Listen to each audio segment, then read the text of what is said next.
2 o'clock. Okay.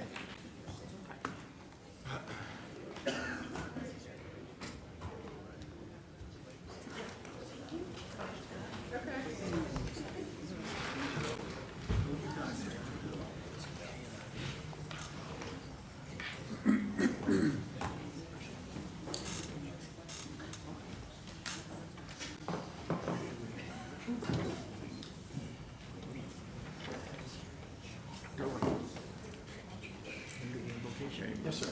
Okay. For all expense.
Call the meeting to order. Start with roll call. Commissioner Allen. Present. Commissioner Norwood. Here. Commissioner Siragusa. Here. Commissioner Roberts. Here. Commissioner Stallings. Here. Commissioner Orr. Here. Mayor Bankman. Here. Okay. Invocation tonight is going to be by Commissioner Norwood and Commissioner Stallings. Will you lead us in the pledge? Will you please stand for a word of prayer? Lord Jesus, we thank you. Thank you for this day. Thank you for watching over us. Thank you for blessing us to make it to this meeting one more time. Lord, we pray for our nation. Lord, we pray for peace and unity. Lord, please touch the bereavement of those families that are going through all the tragedy. Lord, all things are in your hands. We ask that you give us the grace and mercy that we need. Lord, please touch our city government. Please touch the decisions that we make. Please touch the people in this community, our churches, our leaders. Lord, please touch every family and every home. Lord, cover us in your blood. In the mighty name of Jesus, we pray. Amen. Amen. I pledge allegiance to the flag of the United States of America and to the republic for which it stands, one nation, under God, indivisible, with liberty and justice for all.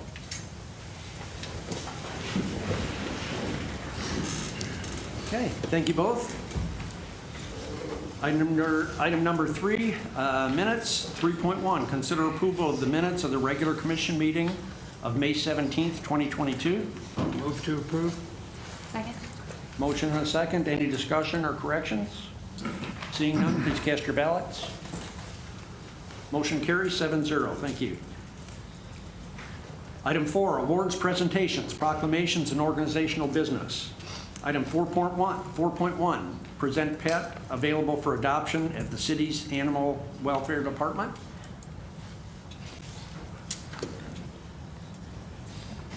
Today we have Mercedes. She is a 2 to 3 year old gray and white pit. She is very friendly and loving. She loves water. She's available in pen 14. Thank you. All right. Item 4.2, present Juneteenth proclamation. I'll read that here in a moment, but Mr. David Carr, are you here? Yeah. Would you come forward, please?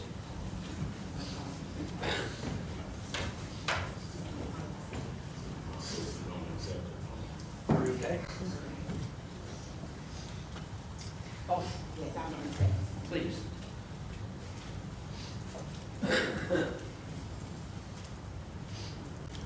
How are you? And you all Good, I'm George. and Jerry. Cheers. I have a proclamation that I'd like to read for Juneteenth presentation. Proclamation reads as follows. Whereas our nation was founded upon these evident triumphs that all men are created equal and are endowed by the Creator with certain unalienable rights to include life, liberty, and the pursuit of happiness. And whereas the scourge of slavery was not abolished with our independence from England, but was left in place, requiring a cure to remove it from our land.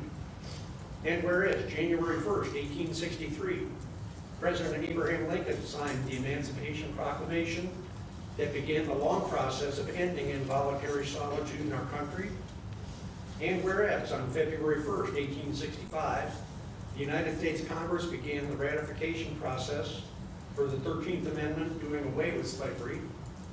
And whereas General Gordon found that this emancipation had not reached Galveston, Texas, and on June 19, 1865, he informed the enslaved persons of Galveston they were free at last. Now therefore be it resolved that I, George C. Panklin, Mayor of the City of Enid, do hereby proclaim that June 19th is Juneteenth Day throughout the City of Enid, Oklahoma. In witness whereof I have hereunder set my hand and caused the seal of the City of Enid to be affixed the 7th day of June, 2022. Signed, George C. Panklin, Mayor of Enid. Thank you, sir. Yes. On behalf of the City of Enid, I thank you so, we're honored for this certificate. And also, just want to let you know that I'd like to thank our community for all the support and everything. The celebration that we're about to come up in June 17th, 18th, it'll be like 2 years of celebration, and all donated from our communities and from our board members and everything. We are really proud of what we do, and what we do is just give it back to the community. That's why we do what we do for Juneteenth, and to celebrate our freedom. Thank you so much. Thank you so much.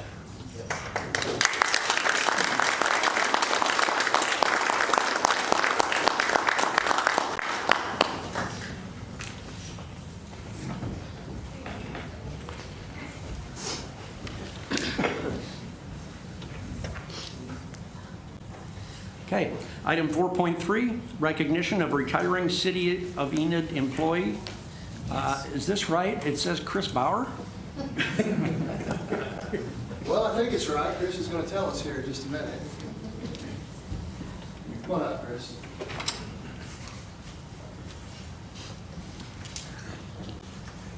Chris Bauer has been a 31-year selfless servant at the City of Enid. He's been a fixture here. Some of the commissioners that served before remember Chris because he's been here a while.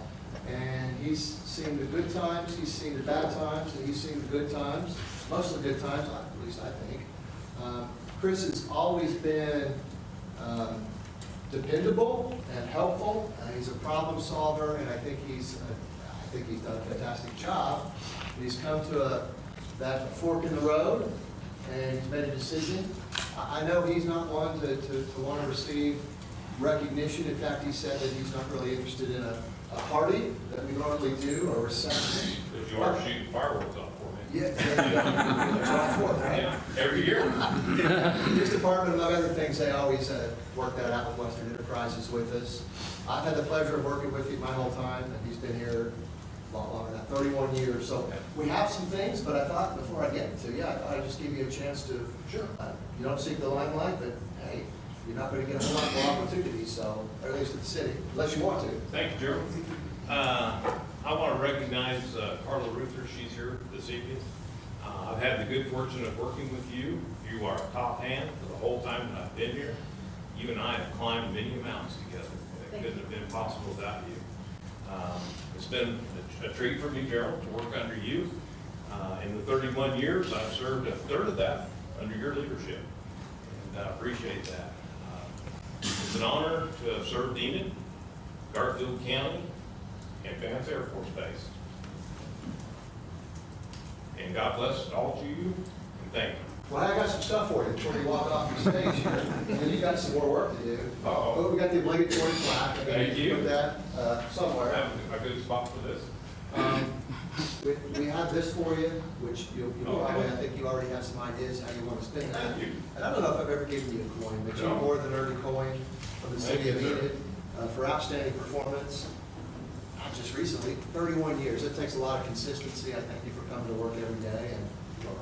And the mayor asked you a question. Is it true? Is it true? All right. Well, we will definitely miss you, but we have you to the end of the month. We'll probably have one more meeting. And I do. but thank you very much. Sir. You bet. Thank you. Chris?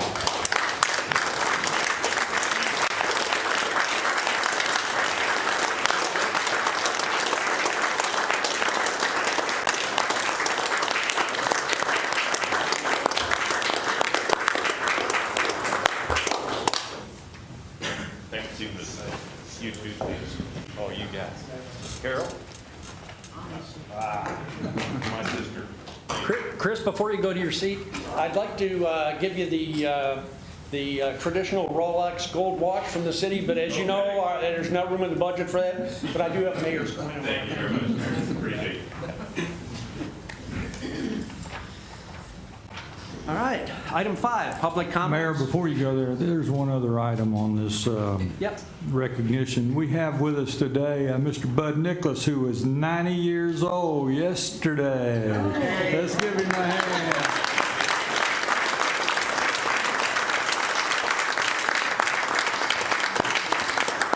Well, I think Commissioner, we could sing happy why don't you lead us in singing? Yeah. I hear you got a I'll great lead us singing in voice. singing. Happy birthday to you. Happy birthday to you. Happy birthday, dear Bud. Happy birthday to you.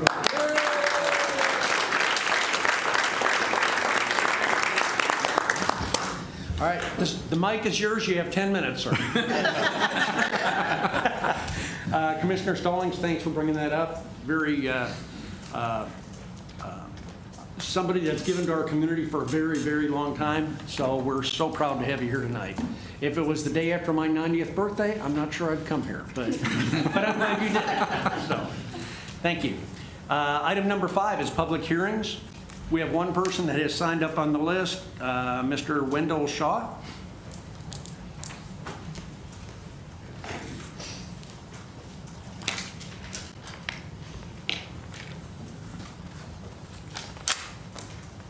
We can't have it both ways with God.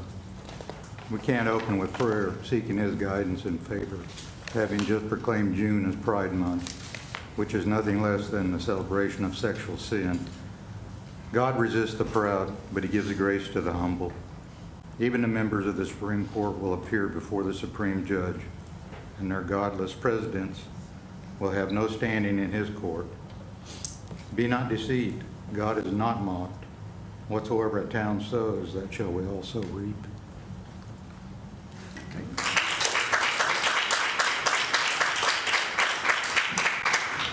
Okay.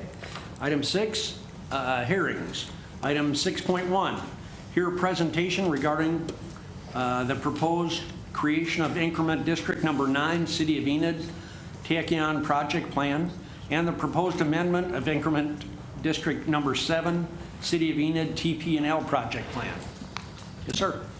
Good evening, Nate Ellis, Public Finance Law Group. You're a TIF counsel in this case, and so what I thought we'd do, we have 2 concurrent processes that are running. We've got the amendment of an existing tax increment district, that's the TP&L district, that's the laydown yard, and then we have a proposed new TIF district that is, we'll call it Tachyon, although they're all the same company.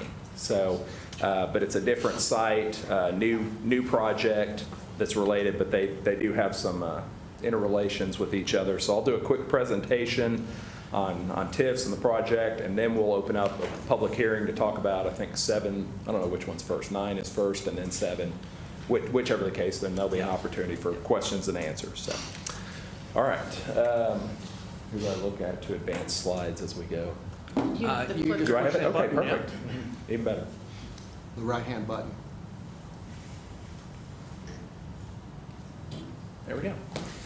All right, so what is a TIF district? It's an economic development tool. It's authorized by the Oklahoma Constitution and state statutes, and what it does is it creates a geographic area. It captures the increment of new tax revenue that's generated from that area, and it dedicates that to specific project costs that are set out in the various documents that we'll talk about. Ultimately, the city creates a TIF district by its ordinance, but there's a process that we go through. So as a little bit of a visual, you see you have an existing tax base. So there's property out there. Depending on who owns it, it may or may not be on the tax rolls. A lot of times you've got maybe agricultural land, it's unused, underutilized, so it has a very low tax value, but it is generating some tax revenues. That's what we call the base value. The base value continues to be paid in, and it continues to go to all the different taxing jurisdictions the same way it always would. When we create a TIF district, we put things in place that cause additional development, and that generates new tax revenue, or the incremental taxes that we talk about.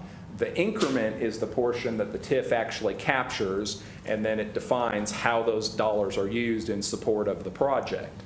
And then once the TIF expires at the end, then we have essentially a new base tax. We have that same tax level, but all of those tax revenues are now flowing 100% to the various taxing jurisdictions. So again, the idea of the TIF district is we do things that are not going to occur on their own.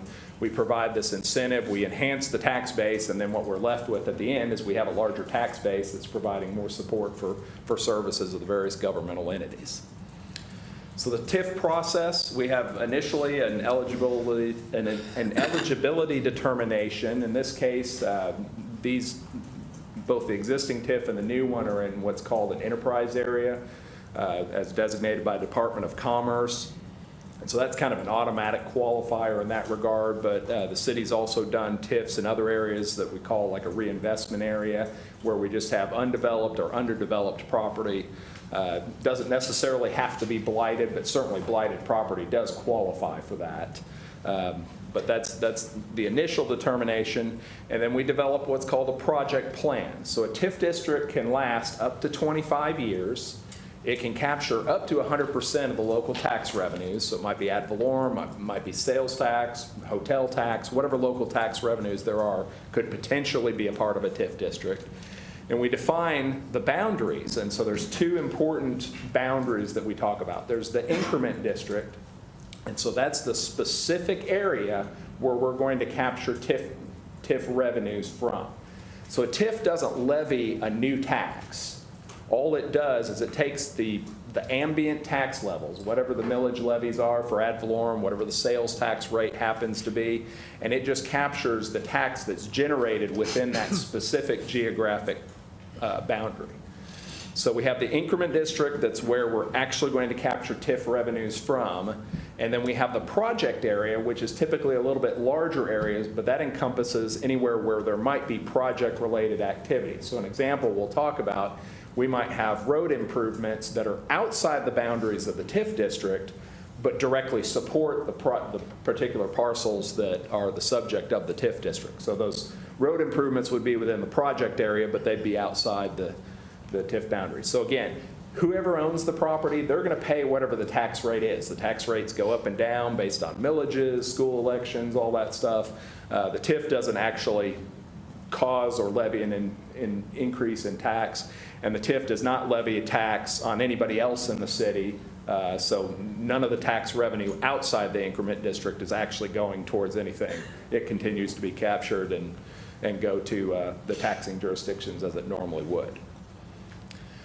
We have within the project plan, we also define what the project is, and then any related infrastructure improvements. And what the city has tried to do historically is identify specific infrastructure components that are needed, that are beneficial to the city, but specifically needed to support whatever that particular project that's proposed is.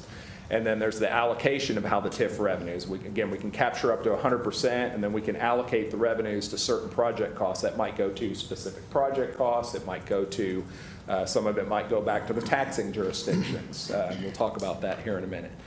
There's a statutory TIF review committee. As you'll recall, back in April, you established that committee to consider this. And so that's comprised of representatives of the commissioners, the City Planning Commission, and then the affected taxing jurisdictions. So all the ad valorem representatives have a member of that committee, and then there's 3 at-large representatives that also sit. That review committee reviews the project plan and makes a recommendation that comes back to you ultimately prior to considering the ordinance. So we have the Pioneer Pleasant Vale Schools, Autry Technology, Garfield County, and the Garfield County Health Department. Those are the 4 ad valorem entities that receive ad valorem tax. They were all on the committee. And again, that committee makes a finding of eligibility and financial impacts, and ultimately there's a resolution. And in both cases, they've adopted a resolution unanimously recommending that you approve the amendment and approve the creation of the new TIF district. Separately, and I think planned for the 20th, we'll have a resolution on the city's planning commission agendas, where they will also make a recommendation with respect to the planning commission that will come back to the city. We hold 2 public hearings. We'll have the first one tonight. We'll have the second one on the agenda on the 21st at the next regular meeting. And then ultimately, once that is completed, and we contemplate this would happen after the hearings on the 21st, then the city commission will consider its ordinance approving a project plan and creating the TIF. In the case of the TP&L, it would be creating or amending the TIF district. So TIF 7, this is the existing TIF district. So you see Highway 412 there along the bottom, and then that red area, or that red outlined area, that's 66th Street on the left, 78th Street on the right, and then you see it's bounded on the north side by the railroad tracks. I looked, Google Maps does not have a more up-to-date picture than this. I know it doesn't look like that anymore because it's a laydown yard, so a lot of times you see big windmill blades. If you've driven by there, certainly you've seen that out there. TIF 9 is the site, if you're familiar, where the Chesterfield building is, just south of, that's 412 there at the top of the picture, and then the, I guess it's Advanced Pierre, Tyson, whoever, I think it says Advanced Pierre on the outside, but I think Tyson actually owns it now. One of their plants. So immediately to the south of that, there's a Chesterfield building, and then the parcel that's part of that property. So that's the proposed boundaries of the TIF 9, the Tachyon TIF district. And then just to put this in perspective for the whole city, you see the blue area is the municipal boundaries. The project area is that rectangle on the east side of town, or on the right side of the map there. You see in the green, that's TIF district number 7. Those are the boundaries there. And then you see down in the bottom left-hand corner of the project area in the red, that's where the proposed increment district number 9 is located. So see, there's proximity between the 2 sites already, and so they will share the same project area. So the TIF 7 project, as you are probably familiar, it's the TP&L wind energy laydown yard. So it's a transload facility. They bring components in, load them off of the train. They often store them for a period of time before they're deployed out into the field. Wind energy is the primary component of what they do out there, but they could certainly accommodate other industries as well. There's been a total capital investment out there, about $8 million. That's actually what's on the tax rolls of actual physical buildings and property improvements that they've made. The purpose, the way that TIF 7 works, the primary component is there's an incentive that's in place for the storage of inventory. So as you've seen cycle over recent years, you'll see a lot of stuff out there, and then it'll maybe whittle back down, and then there'll be a lot of stuff. So what happens is they bring these materials in ultimately to deploy into various wind farms across the state and southwest region.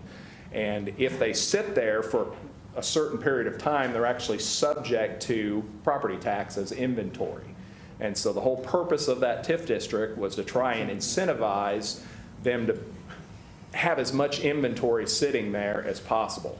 Now, they can do a pretty good job of managing it. Sometimes they can get it in and out before it's actually subject to TIF, and that's okay. That's still economic activity that's occurring in the area. But on the average, over the last 5 years, the average taxable inventory level is about $417 million. So it actually generates a fairly sizable amount of ad valorem tax on a year-to-year basis.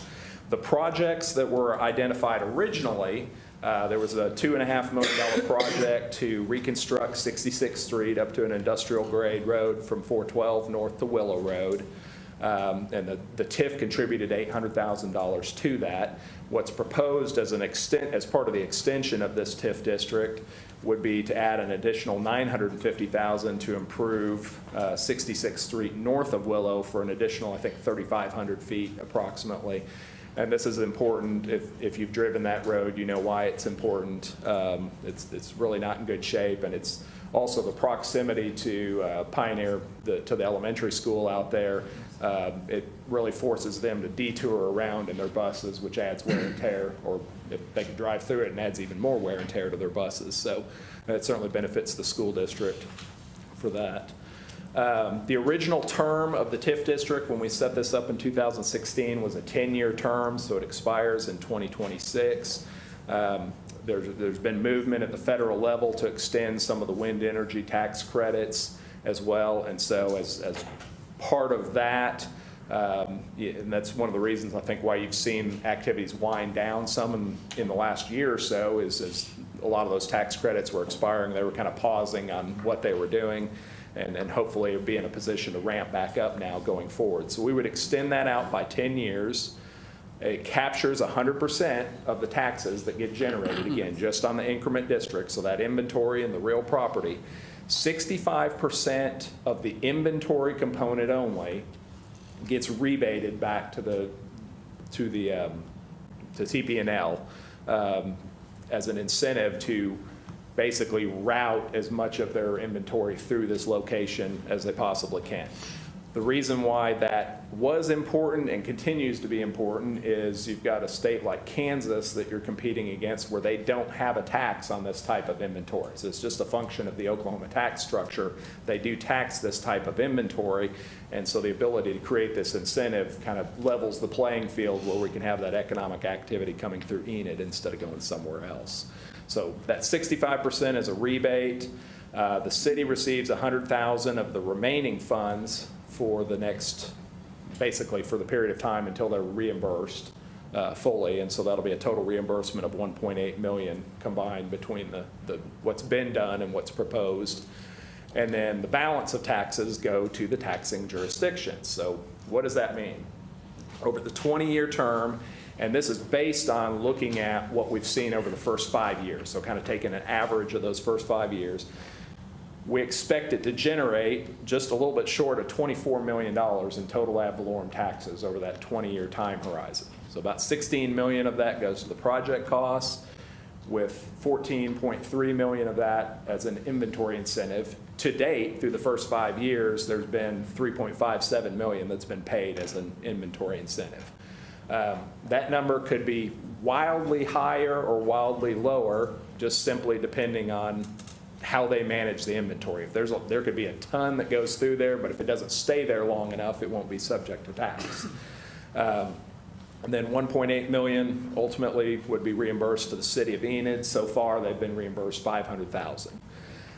The remaining $7.76 million goes to the taxing entities. Of that, over 20 years, $4.3 million would go to Pioneer Schools. There's been a little over $1 million that's been paid to them to date. You see $1.64 to Autry Technology with $400,000 to date, $1.54 to the county, $375,000 to date, and about $275,000 to the health department with $67,000 paid to date. So this has been something that's, it's taken a piece of ag land that really wasn't generating anything at all. It's become a significant revenue producer for all the existing taxing jurisdictions. So they're benefiting. The city's benefiting by virtue of the improvements that are done and the activity that's going through the city. TIF 9. TIF 9 works almost exactly like TIF 7 does. So this project is to repurpose the Chesterfield building. They want to build or convert it into a remanufacturing facility. So if you're familiar with the stalks and the blades on the wind turbines, the piece in the middle, that's where they actually generate the electricity, the nacelles or the turbines as they call them. Those periodically need maintenance, upgrading, and so what this will create is actually a refurbishment facility where they can upgrade these all the way up to as much as 7 megawatt gearboxes, which is kind of the next generation coming. I think the current ones are around 2 to 3 megawatts roughly, and so that will actually be the first facility of its kind in the United States. So it certainly puts the potential competitive advantage for Enid to have something like that here. They'll also construct a new 50,000 square foot building for storage of weather sensitive components. Obviously, you've got things you don't necessarily want laying out in the laydown yard out in the weather, wind and rain and everything, so that provides some good secure storage for that. They project a capital investment of about $25 to $30 million in building improvements for real property purposes. Also project that by the time they're fully ramped up in 2028, it could create up to 94 full-time positions. And we project an average taxable inventory level of about 25 million per year. Again, it could be quite a bit more, quite a bit less. We think this number will be lower because the bulk of the value would continue to be over at the TP&L site in TIF 7. But with the creation of TIF 9, at that point, we don't really care where they put it because the incentive is the same to the company. The TIF projects that have been proposed for inclusion would be reconstruction of 54th Street south to the Chesterfield building site. TIF 9 would contribute. It's estimated about a $1.3 million project cost, and I think that includes about a 15% contingency in the numbers that we used with the review committee. But it would contribute what needs to be done to complete that project, and then it would contribute an additional amount up to a total of $1.8 million towards the future acquisition of new firefighting ladder truck. So the city's in a position within the next few years, they're going to need to replace the ladder truck, and with some larger structures that really require, a larger ladder truck to be able to accommodate safely. That's a city priority. The TIF will provide that because that will benefit. They'll certainly improve the safety at the Chesterfield site and along with other sites throughout the city. So if the road costs $1.4 million, then there'll be $400,000 that could be contributed to the truck. If the road costs $1.2 million, then there'd be $600,000 that could contribute to the truck. Truck's estimated about $1.8 million. Fire trucks are pretty expensive, so. So the original term would be 14 years, and we did this intentionally so that it would end concurrently with the other TIF districts. So we tried to match up the terms on that, December 31, 2036. We capture 100% of the new ad valorem taxes that get generated. Because we have an existing building out there, we do have some amount of baseline value. It actually is generating some tax revenues.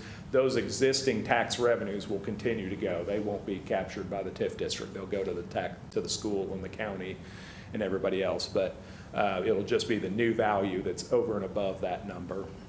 65% of the inventory would be rebated as an inventory incentive, and then $186,000 of the remaining ad valorem would go to the city to reimbursement up to $1.86 million total, so about 10 years worth. The balance would go to the affected taxing jurisdictions.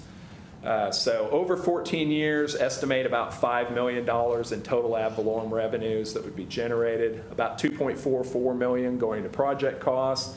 The inventory incentive, again, you see that number is much lower, $577,600, based on the $25 to $30 million a year out there. But again, it could be higher or lower than that. And then $1.86 million coming back to the city to reimburse for project costs. And then the other $2.56 million would be going to the taxing jurisdictions, and you see the breakout 1.4 million to Pioneer Schools, $500,000 technology in the county, and then about $91,000 to the county health department. The city apportions the tax revenues, so they're captured, or they're collected. People pay their taxes to the county just like they normally do. They're apportioned by the county and sent over to the city. The city then has various agreements. You have an agreement in place with TP&L relative to 7, that if this passes through, we would need to amend that.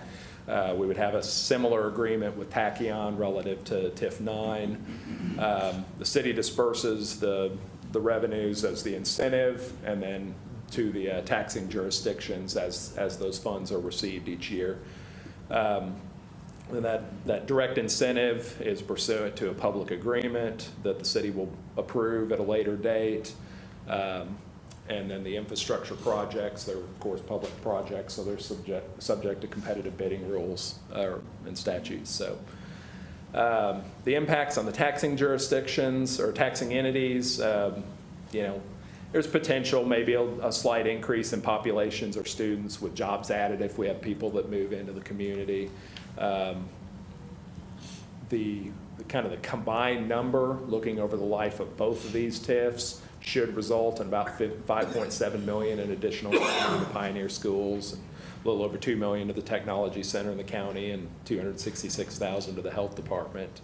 To the extent that there's any ancillary development, certainly with I think one of the hopes is with the Tachyon facility that there may be additional development that locates in around to support some of the cottage industries, maybe not the right word, but supporting supply chain industries relative to the remanufacturing process. So that could certainly potentially generate additional capital investment that's outside the TIF district and is just enhancement of the tax base immediately. And then Technology Center opportunities for increased training programs and partnership opportunities. The up to 94 full-time permanent jobs have a projected annual payroll and benefits of about $7.5 million. So that, certainly new to the community, that would be good. One of the important parts, again, the extension of 7 and the creation of TIF 9, how they tie together, is that synergy of having both of these locations where they can get these heavy materials to the community, and then there's a very short distance to be able to get them over, the turbines over to do the remanufacturing process. And so again, it kind of creates a regional hub where there's priority emphasis given to get infrastructure through this area. So again, just increasing the economic activity. So the remaining steps, the review committee made their recommendations on May 27th in meetings. So they did recommend approval of the amendment to 7 and the creation of 9. This is our first public hearing that we'll hold here in a few minutes. Planning Commission will consider on the 20th their resolutions for recommendations. And then on the 21st, we'll have the second hearings and the commissioners to consider the TIF ordinances.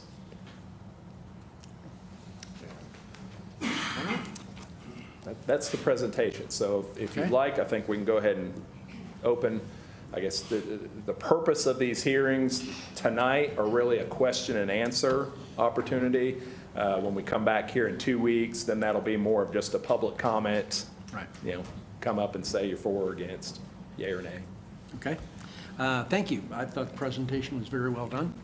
I don't have any questions. Does anybody else? That was a great explanation of TIF. I've been doing this a lot of years, and this is the first time that someone has explained, and you did a good job. It's complicated, and you can see all the good in the areas that it goes to, and that helps us understand things a lot better because we recognize the names and the recipients. So thank you. Thank you. Good. All right, appreciate that.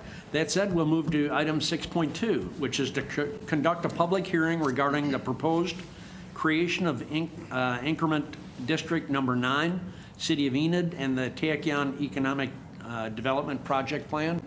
So nobody really signed up for this, but did anybody wish to address this during the hearing? Okay. Seeing none, and again, there'll be another public hearing on the 21st, but just this is your chance to speak if you had any concerns about that. Seeing none, we'll move to item 6.3. Conduct a public hearing regarding the proposed amendment of Increment District Number 7, City of Enid, and the TP&L Economic Development Project Plan. Same question. If anybody had any questions, concerns, we'd be happy to hear that during the hearing. Okay. Seeing none, we will move on. Thank you, sir. Thank you very much. We'll see you in 2 weeks. Item number 7, community development. Item 7.1, hold a public hearing regarding the rezoning of property located at the southwest corner of Chestnut Avenue and Cleveland Street from Agricultural District C3, General Commercial District for storage, retail, and health services and office use. Thank you, Mayor and I Commissioners. thought you retired. I'm still with you for a few more days. All right. This slide shows where it is in relationship to our community center, which does emphasize and encourages commercial development, and that is what the applicant is seeking. Currently, the property at the inner southwest corner of Chestnut and Cleveland is zoned agricultural, has been probably since the land run, and this is the first opportunity that the applicant has taken to rezone that to C3. It will be developed with commercial uses. There is adequate road, water, and sewer to support the project. Planning Commission reviewed this. Their recommendation is to approve. Can I answer any questions? I move approval. Second? Well, this is a hearing, so I wanted to make sure that does anybody else have wish to speak to this? Yes, this is the hearing. I apologize. I should Yeah, have said that. that's okay. Okay, I don't see any, so we'll move to item 7.2, which calls a lot more for a vote kind of thing. Consider approval of an ordinance to rezone property located at southwest corner of Chestnut Avenue and Cleveland Street from Agricultural District C3 General Commercial District for storage, retail, health services, and office use. Here's where we would entertain a motion. Rob? Move to approve. Second? Motion and a second. Any other discussion? Seeing none, please cast your ballots. Motion carries 7-0. Thank you. Item 7.3, consider approval of a final plat for Blanton's Corner, Block 1, Northwest Quarter, Section 11, Township 22 North, Range 7 west of the Indian Meridian. Thank you, Mr. Mayor. Commissioners, this is the same piece of property that we just approved the rezoning on from Ag to C3. This particular item concerns the platting. This is the site. The next slide shows you the plat. It's being platted into 4 lots. They all have access to road and water, and most of them do sewer. There is going to be a sewer extension along the 3 lots along Chestnut, and the applicant is going to make that extension. Planning Commission also reviewed this. Their recommendation is to approve. Move to approve. Second. Okay, motion and a second. Any other discussion? Seeing none, cast your ballots. Motion carries 7-0. Thank you. Item number 8, administration. Item 8.1, consider approval of an ordinance amending the Enid Municipal Code 2014, Title 2, Finance and Taxation, Chapter 6, Fee Schedule, Article F, Building and Construction, to amend Section 2-6F-1, Building Permit Fees, to change the fee structure, to retitle and amend Section 2-6F-2, Building and Other Codes, Appeal Fees, to delete Housing Board of Adjustment, to amend Section 2-6F-3, Electric Permit Fees, to require permits, amend Section 2-6F-8, Plumbing Permit Fees to adjust fees, providing for repealer, savings clause, severability, and codification. All right, Mayor and Commissioners, it is my great honor to introduce to you Scott Garnand. He is our new code official with the City of Enid. And he's going to do this presentation. No, I'm just kidding. Baptism of fire. But we've talked about this several times, and I think we have gotten it down. I think we have the most simple fee structure for buildings and for permits and of the other trades. We've eliminated any type of extra fee for the demolition that was brought up last time. And so it's just very simple. The proposed residential rates for building is 9 cents a square feet. For any carport, it's 7 cents a square foot. For All of the other fees, all of the other minimum fees are only $25, including demolition. And then the trades are 4 cents per square feet, and all of the minimum fees for any of the trades are $25. So if you're residential, $25, and then we have the cents to plug in for new construction. For commercial, it is also very simple. For building permits, 12 cents per square feet. All of the minimum fees are $50. And then for the trades, it's 6 cents per square foot. Minimum fees $50. That is about as simple as we can make it, and I think it still puts us very affordable in the market compared to the other municipalities that are around us, all throughout Oklahoma. So, Move to approve. You've done hard work on this. thank you, sir. A second. Motion and a second. Any other discussion? Okay, yeah, a lot of hard work from everybody. Go ahead and cast your ballots. Motion carries 7-0. Thank you. Thank you. Winner, winner. Right. Item 8.2, consider approval of a resolution authorizing a general fund transfer out of $2.2 million to the Enid Municipal Authority, general fund transfer out of $100,000 to the Enid Fire Fund, a general fund transfer out of $500,000 to the Enid Event Center Fund, a general fund transfer out of $307,000 to the Enid Economic Development Authority Fund, and amending the 2021-2022 general fund budget by appropriating additional funds in the amount of $907,000 to increase the 2021-2022 appropriated amounts for the general fund transfers department and $2.2 million to increase the 2021-2022 appropriated amounts for sales tax transfers department. Good evening, Mayor and Commissioners. This is the time of year, both this meeting and Yep. next meeting, we'll be doing some appropriations to clean up everything for the end of the year to make sure that we're within our legal spending limits on everything. This first item tonight is for general fund transfers out. The entirety of this $3 million is available in general fund revenues that we've received this year because sales tax have exceeded what we budgeted. When we were conservatively budgeting, we've come in about 9% higher than what we were planning on having to spend. The transfer out of $2.2 million for sales taxes for the 1% sales tax related to Call Lake and the 1% for capital.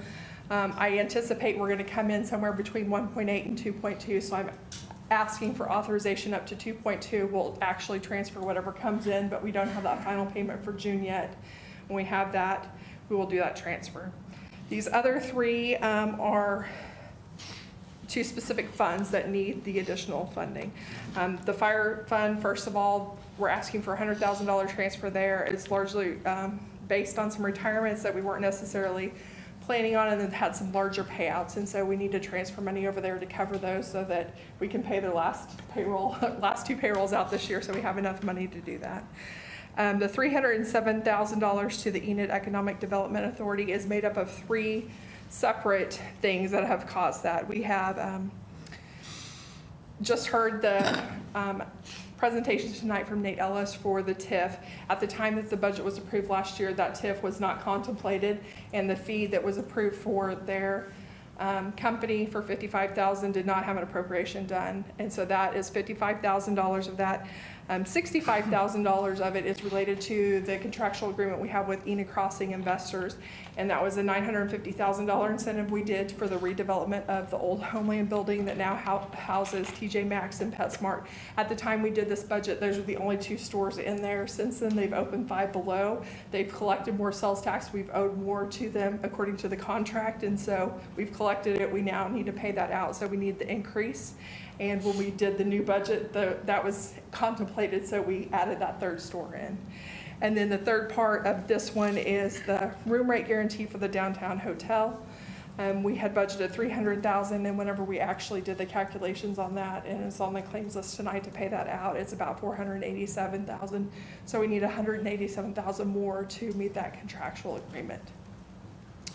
And then the third fund that we're transferring out to tonight is for the Enid Event Center Fund. And if you'll remember back on May the 10th, Keller Taylor was here. He is the regional vice president for the Oakview Group, who is in charge of managing the event center. At that time, he gave an update for the budget, and he let you know that this year that they were projecting to come in with a higher deficit than what was budgeted. He said that they were planning on coming in at a $742,000 deficit. They were only budgeted to have a $420,000 deficit. The final numbers that we have right now are through December.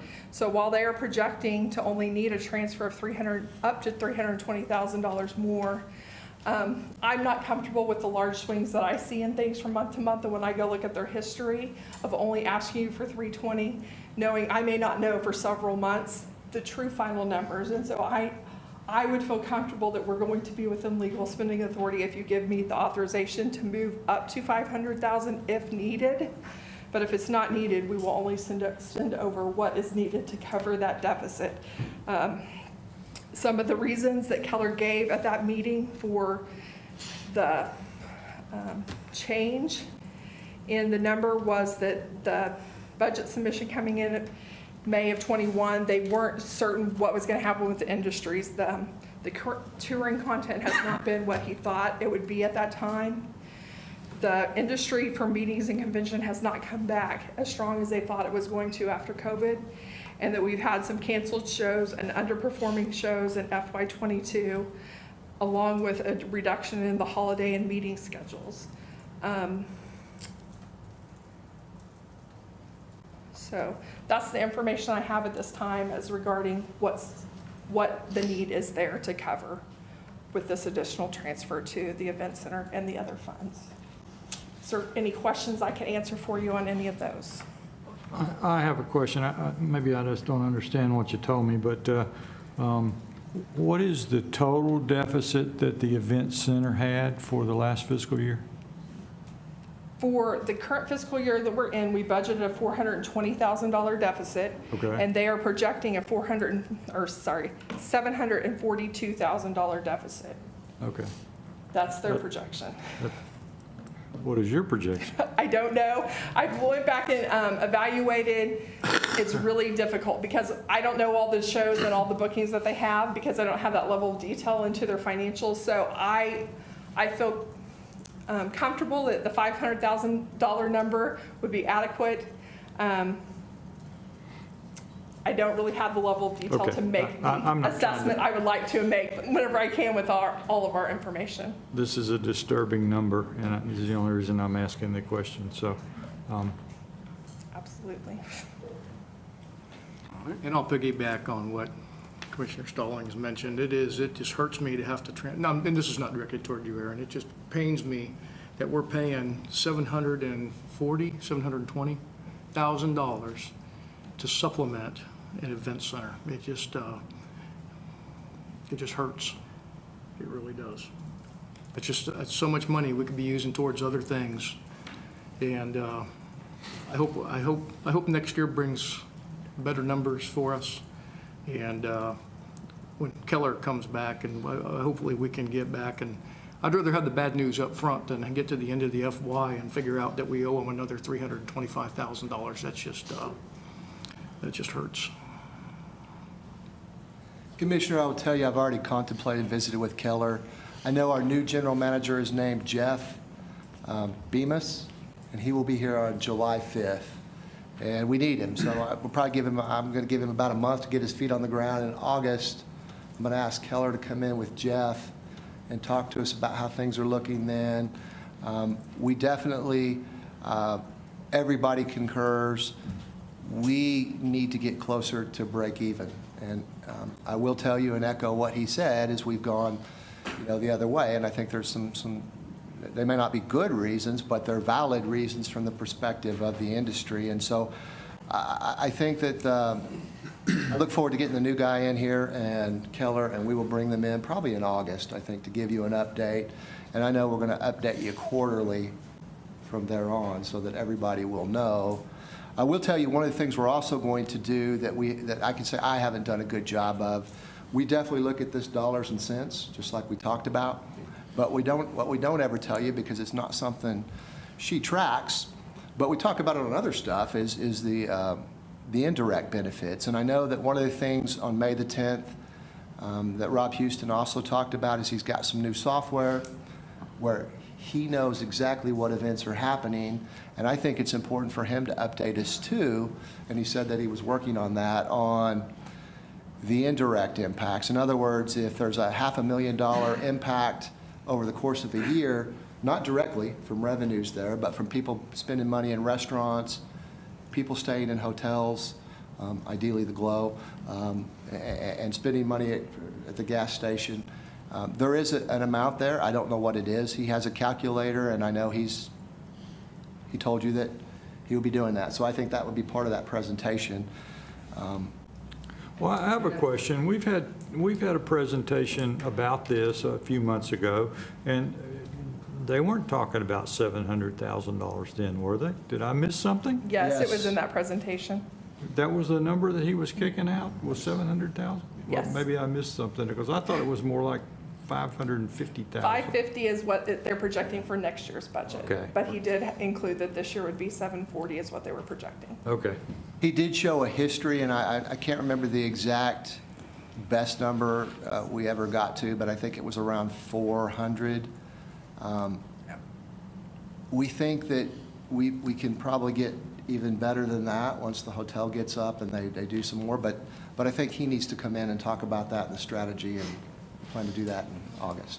And I know we talked earlier, I know the hotel deal just adds injury to insult on this whole thing. And I know we talk about economic impact and this and that, but it may take a little bit of the sting out of making these payments, but it doesn't justify it to me. And hopefully we can get some better answers next year. I do have some news there.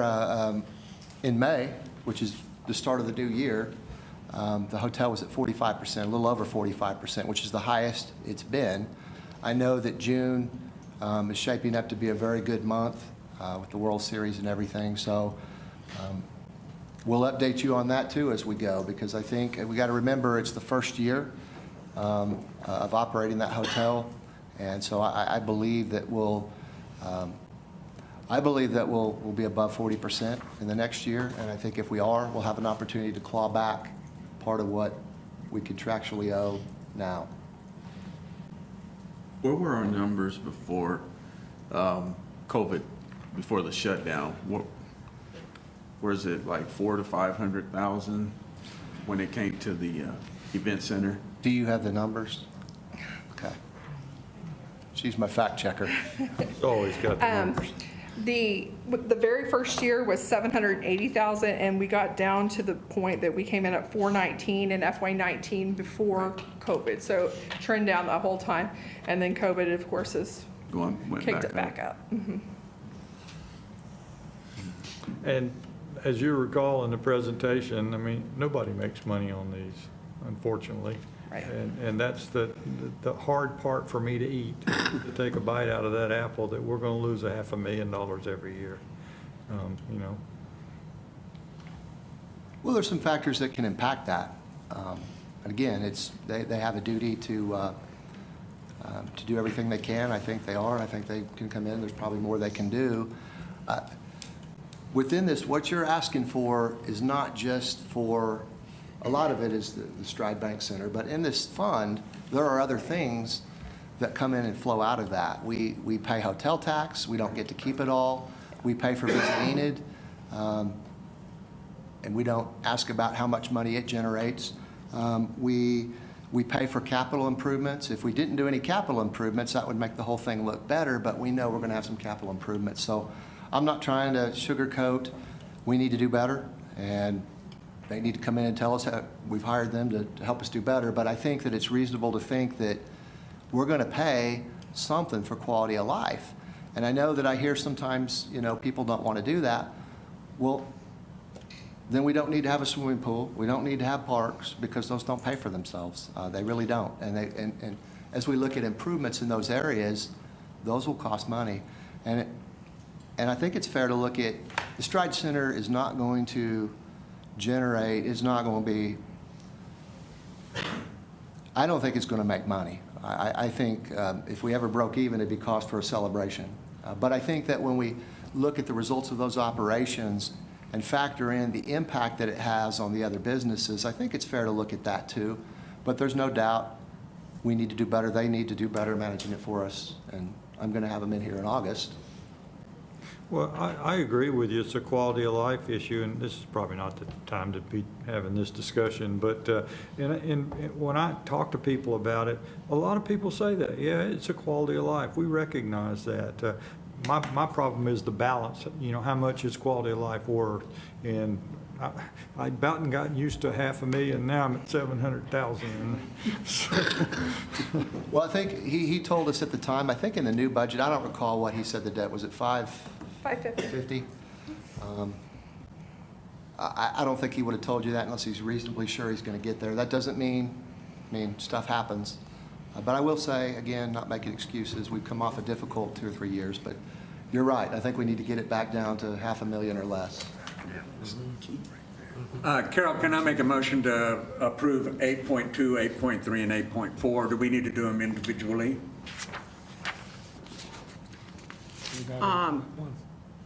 We already did that. All 3 resolutions? They're just, yes. Yeah, you can do that. Because we already did 8.1. Yeah. So I make a motion that we approve the resolutions for items 8.2, 8.3, and 8.4. Okay. Second?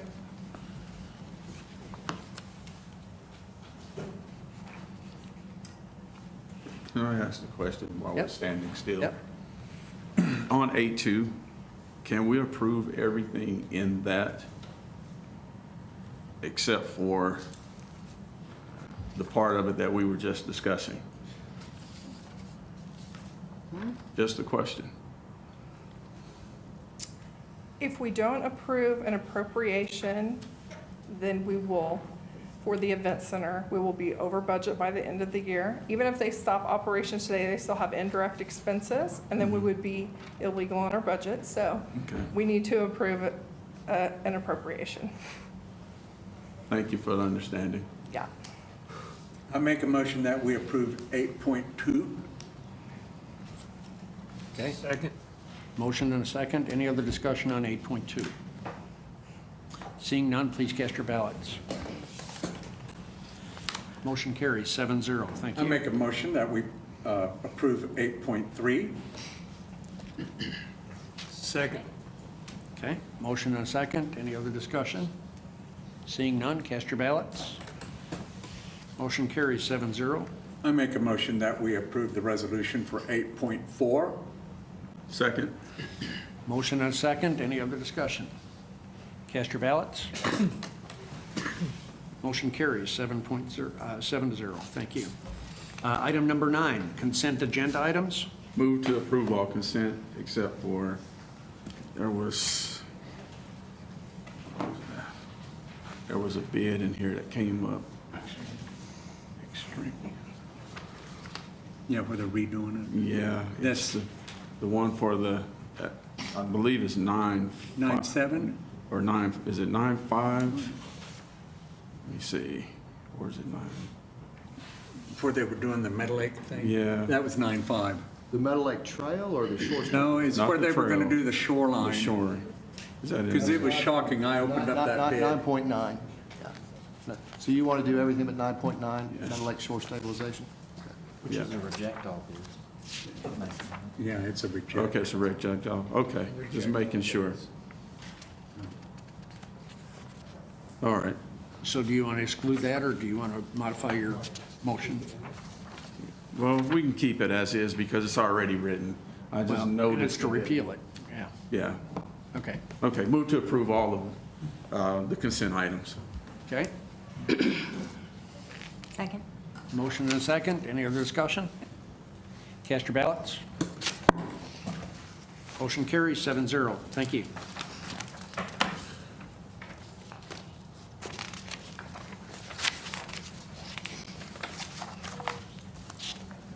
Item number 10, recess to convene as the Enid Municipal Authority. Item number 11, all trustees of the Enid Municipal Authority regular meeting are in attendance. Item number 12, the Enid Municipal Authority regular meeting is now in session. Item 12.1, approval of claims in the amount of $246,697.85. Move to approve. Second. Motion to approve in a second. Any discussion? Cast your ballots. Motion carries 7-0. Thank you. Item 13, adjourn to convene as the Enid Economic Development Authority. Item 14, all trustees at the Enid Economic Development Authority regular meeting are in attendance. Item 15, the Enid Economic Development Authority regular meeting is now in session. Item 15.1, consider approval of a resolution increasing the 2021-2022 fiscal financial plan for the Enid Economic Development Authority in the amount of $307,000. Move to approve. Second. Motion to approve and a second. Any other discussion? Cast your ballots. Motion carries 7-0. Thank you. Item 15.2, approval of claims in the amount of $512,125. Move to approve. Second. Motion and a second. Any discussion? Cast your ballots. Motion carries 7-0. Thank you. Item 16, adjourn to convene as the Enid Public Transportation Authority. Item number 17, all trustees of the Enid Public Transportation Authority regular meeting are in attendance. Item 18, the Enid Public Transportation Authority regular meeting is now in session. Item 18.1, approval of claims in the amount of $5,298.32. Move to approve. Second. Motion and a second. Any discussion? Cast your ballots. Motion carries 7-0. Thank you. Item number 19, adjourn to reconvene as the Enid City Commission. Item number 20, executive session. Item 20.1, consider convening into executive session upon recommendation of the city attorney to discuss development of economic development incentives for a department store and a movie theater to locate in Enid pursuant to 25 OS 307 C11, economic development, and discuss the remaining unacquired real property interest for Caw Lake Pipeline pursuant to 25 OS 307 B4, negotiations to acquire real property interest for the Caw Lake Pipeline, and attorney-client privilege to engage in confidential communication between the public body and its attorney because disclosure would seriously impair the ability of the public body to proceed with this matter in the public's interest, and reconvene into regular session to take any necessary action. Move for executive session. Okay? Second. Motion and a second to go into executive session. Any other discussion? Cast your ballots. Motion carries 7-0. We'll meet upstairs at 7:45. Your voice was good. I'm just